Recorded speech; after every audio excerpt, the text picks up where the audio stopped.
Hi viewers, welcome back to Ayudham Arivom. பங்களாதேஷ்ல மிகப்பெரிய ஒரு unrest கலவரமான நிலை போய்கிட்டு இருக்கு. இத பத்தி நம்ம ஒவ்வொரு காணொலியா பதிவு பண்ணி போட்டுக்கிட்டு இருக்கிறோம். நீங்களும் பார்த்துக்கிட்டு இருக்கிறீங்க. இதுல மிகப்பெரிய அக்யூசேஷனா வைக்கப்படுவது, இந்தியா ஒரு கிராஸ் பார்டர் பிளாட்ட பண்ணிட்டாங்க. பங்களாதேஷ்குள்ள வந்து ஆடிய கொண்டுட்டு போயிட்டாங்க. இதற்கு நம்ம பழி தீர்க்கணும் அப்படிங்கிறது தான் அவங்களுடைய அக்யூஸா இருக்கு. பட் இந்தியாவுக்கும் பங்களாதேஷ்ல நடந்த பிளாட்டுக்கும் எந்த ஒரு சம்பந்தமுமே இல்ல அப்படின்னு ஆதாரப்பூர்வமான செய்தி நமக்கு கிடைச்சிருக்கு. No cross border plot by India. இது எல்லாமே பிப்ரவரி 2026ல நடக்க இருக்கும் எலக்ஷனை ஒத்தி வைக்கிறதுக்கான ஒரு செட்டப் தான். அங்க நடக்கிறது எல்லாமே ஒரு நரேட்டிவ் தான் அப்படிங்கிறது தான் இன்னைக்கு ஆதாரத்தோட நாம பார்த்து தெரிஞ்சுக்க போறோம். ஈவன் நீங்க எத்தனை பங்களாதேஷ் தொடர்புடைய வீடியோ பார்த்தாலும் சரி, எத்தனை பேர் சொன்னதை பார்த்தாலும் சரி, நம்மளுடைய இந்தியன் இன்டெல் கிட்ட இருக்கிற தகவலுக்கும் நமக்கும் கம்பேர் பண்ணி பார்த்தோம்னா ஒரு 10% நமக்கு தெரிஞ்சாவே பெரிய விஷயமா இருக்கும். இன்னைக்கான காணொலியில ஒரு டிஃபரெண்டான ஆங்கிள்ல இன்னைக்கு நான் சொல்லி உங்களுக்கு அதை புரிய வைக்க போறேன். நீங்கள் பார்த்து கொண்டிருப்பது ஆயுதம் அறிவோம். இது Jio political context. Let's dive into it நண்பர்களே.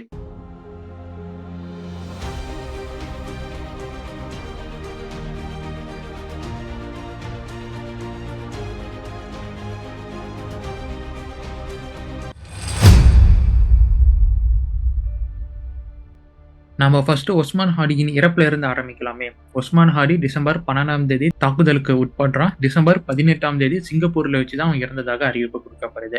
எனக்கு இதுலயே சந்தேகம் இருக்கு. அவன் மீது நடத்தப்பட்ட தாக்குதல் அப்படிங்கிறது he was shot by unknown gunman in his head.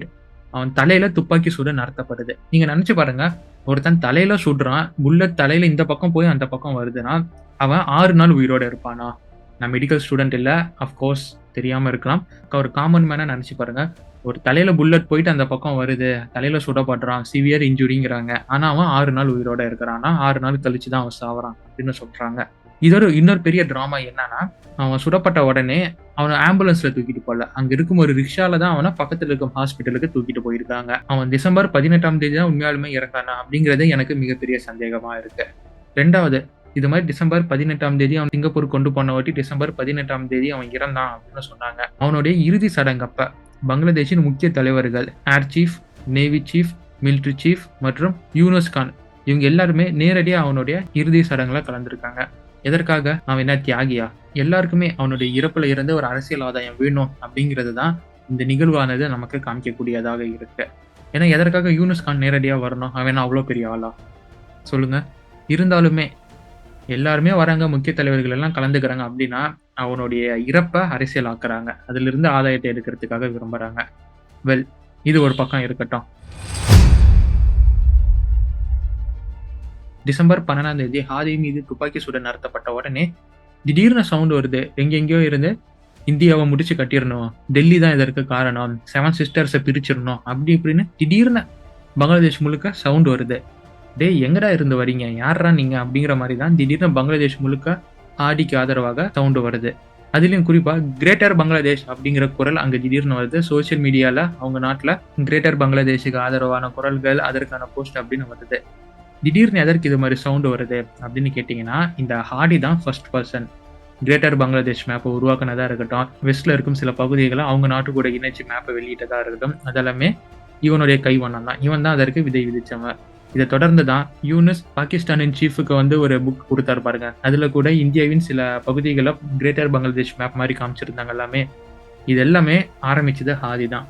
So Hardy இறப்பை தொடர்ந்து இது மாதிரி சத்தம் வந்த உடனே ஹாடி ஏதோ கிரேட்டர் பங்களாதேஷுக்கான தியாகி, இதற்காக அவன் உயிரே விட்டுட்டான் அப்படிங்கிற மாதிரி ஒரு பிம்பம் கட்டமைக்கப்பட்டு ஹாதின்னு கட்டிக்கிட்டு இருக்கிறாங்க பங்களாதேஷ்ல இவனுங்க. இது மாதிரி ஒரு பக்கம் அங்க இருக்கும் சூழ்நிலைகள் எல்லாமே அரசியல் ரீதியாக யூஸ் பண்ணிக்கிட்டு இருக்கும்போது, இன்னொரு பக்கம் போலீஸ் ஃபார்மலா இன்வெஸ்டிகேஷன் எடுக்க ஆரம்பிக்கிறாங்க. ஒரு பக்கம் இந்தியா தான் காரணம் கிரேட்டர் பங்களாதேஷன் அப்படின்னு சொல்லிட்டு இருக்கிறதே போலீஸோட இன்வெஸ்டிகேஷன்லயும் இன்ஃப்ளூயன்ஸ் ஆகுது. பிரிலிமினரி இன்வெஸ்டிகேஷன்ல போலீஸ் என்ன சொல்றாங்கன்னா, ஆதியை வந்து அசாசின் பண்ணது இந்தியாவின் பிளாட்டா இருக்கலாம், ஸோ இந்தியாவுடைய கைவண்ணம் தான் அப்படின்னு அவங்களுடைய ப்ரிலிமினரி இன்வெஸ்டிகேஷனோட ரிப்போர்ட்டை கொடுக்குறாங்க. ஃபர்தராக அது அப்படியே கோர்ட் கேஸாக மாறுது, ஒவ்வொரு ட்ரையல்ஸாக நடக்குது. டீட்டெயில்டாக இன்வெஸ்டிகேஷன் நடத்தும் போது எந்த ஒரு டிஜிட்டல் எவிடன்ஸும், இந்தியாவுக்கு எதிராக எந்த ஒரு டிஜிட்டல் எவிடன்ஸும் பங்களாதேஷோடைய போலீஸுக்கு கிடைக்கல. அண்ட் பங்களாதேஷோடைய மெட்ரோபாலன் போலீஸ் அவங்களும் இந்த விஷயத்தை கையில் எடுக்கிறாங்க, அவங்களும் இன்வெஸ்டிகேட் பண்ணுறாங்க. இந்தியா பத்தின எந்த ஒரு துப்புமே அவங்களுக்கு கிடைக்கல. ஸோ இந்தியாவுக்கும் இதுக்கும் எந்த ஒரு சம்பந்தமுமே இல்லை அப்படின்னு அட்லாஸ்ட் ஒரு முடிவுக்கு வராங்க. அண்ட் இதே கோர்ட்லயும் கொண்டு போய் வைக்கிறாங்க. அண்ட் கோர்ட்டும் விருதி கொடுக்குறாங்க. இது மாதிரி இந்தியாவுக்கும் நம்ம நாட்டுக்குள்ள நடந்த பிளாட்டுக்கும் எந்த ஒரு சம்பந்தமுமே இல்ல. It's over. ஃபர்தரா அதுல கிடைச்ச லீட்ஸ்ல இருந்து ஒரு 2 பேரை போலீஸ் பிடிக்கிறாங்க. ஃபைசல் கரீம் மசூல். இவன் அவாமி கட்சியோட ஸ்டூடெண்ட் லீக சேர்ந்தவன். 2வது அல்கமீர் ஷேக். இவன் அங்க இருக்கும் லோக்கல் கேங், அதாவது சுடப்பட்ட இடத்துல இருக்கக்கூடிய லோக்கல் கேங்கை சேர்ந்த ஒருத்தன். இந்த ஃபைசல்னு நம்ம சொன்னோம் இல்லையா, இவன் ஏற்கனவே 2024 ஆர்ம்ஸ் ராபரியில மாட்டிக்கிட்டு கொஞ்ச நாள் ஜெயில இருந்தான் அப்படின்னு அவனுடைய கேஸ் ஹிஸ்டரி சொல்லுது. உங்களுக்கு கிளியரா புரிய வரும். போன வருஷம் ஏதோ ஒரு துப்பாக்கி மாதிரியான ஏதோ ஒரு ஆர்ம்ஸை திருடி போலீஸ் கிட்ட மாட்டிக்கிட்டான். இந்த வருஷம் அவனே சஸ்பெக்டா பிடிச்சு உள்ள போடுறாங்க. ஒரு லோக்கல் ஆளும் வேலை செஞ்சிருக்கான் அப்படின்னு சொல்லி இவங்க 2 பேரையுமே சஸ்பெக்டா பிடிச்சு உள்ள போடுறாங்க. இவங்க தான் அந்த பிளாட்டுக்கு காரணமா இருந்திருப்பாங்க அப்படின்னு போலீஸ் இப்ப காய்களை நகர்த்திட்டு இருக்கிறாங்க. பட் போலீஸோடைய பிரிலிமினரி அக்யூஸ் இந்தியா காரணம் அப்படின்னு சொன்னதுல இருந்து இப்ப இந்தியா காரணமே இல்ல, இந்தியாவுக்கு எதிரான எந்த ஒரு எவிடன்ஸ் இல்லை அப்படின்னு இந்தியாவை இதுல இருந்து கழட்டி விட்டாங்க. இதை புரிஞ்சுக்காம அந்த ஸ்டூடெண்ட் இங்க சேர்ந்தவங்களா இருக்கட்டும், அந்த சில கட்சியை சேர்ந்தவங்களா இருக்கட்டும், அவங்க எல்லாம் ஸ்டில் இந்தியாவை தான் குற்றம் சொல்லிக்கிட்டு இருக்காங்க. ஒரு பக்கம் இது மாதிரி ஆளுங்களை பிடிச்ச உடனே இன்னொரு ஆங்கிள் போலீஸ் யோசிக்க ஆரம்பிக்கிறாங்க. ஹாதி டாக்கா 8ல கேண்டிடேட்டா இருந்தான். டாக்கா 8ல என்சிபி கட்சிக்கு பயங்கரமான ஸ்ட்ரென்த் இருக்கு. இதை சீர்குலைக்கிறதுக்கு இந்த கொலையை பண்ணியிருப்பாங்களா, இதற்கு எதிராக இருக்கும் கட்சிகள் இதற்கு காரணமா அப்படிங்கிற ஆங்கிள்லயும் இந்த இன்வெஸ்டிகேஷன் ஆனது இப்ப நடத்தப்பட்டுகிட்டே இருக்கு. பட் எனிஹவ் ஹாதியோடைய கொலை அப்படிங்கிறது டாக்கா 8ல பிஎன்பி கட்சிக்கும் அவங்களுடைய அலைடு பார்ட்டிஸுக்குமே இப்ப மிகப்பெரிய வெற்றி வாய்ப்பாங்க ஓபன் பண்ணியிருக்கு. ஏன் டாக்கா 8 இவ்வளவு முக்கியமா பிரதானமா பேசப்படுது அப்படின்னு கேட்டீங்கன்னா, அதுதான் ஸ்ட்ராங்கஸ்ட் ஏரியா பங்களாதேஷ்ல. பெரும்பான்மையான முக்கிய ஏரியாக்களை கவர் பண்ண இடம் தான் டாக்கா. ஸோ அதுல முக்கியமான இடம் டாக்கா 8. அந்த டாக்கா 8ல தான் ஆடியானது இருந்தான். அவன் இறந்ததன் மூலியமாக பிஎன்பிக்கு அங்க வெற்றி வாய்ப்பு அப்படிங்கறத உறுதி செய்யப்பட்டிருக்கு. இன்னொரு பக்கம் திடீர்னு ஒரு செய்தியை மிகப்பெரிய பூகம்பத்தை கிளப்பியிருக்கு.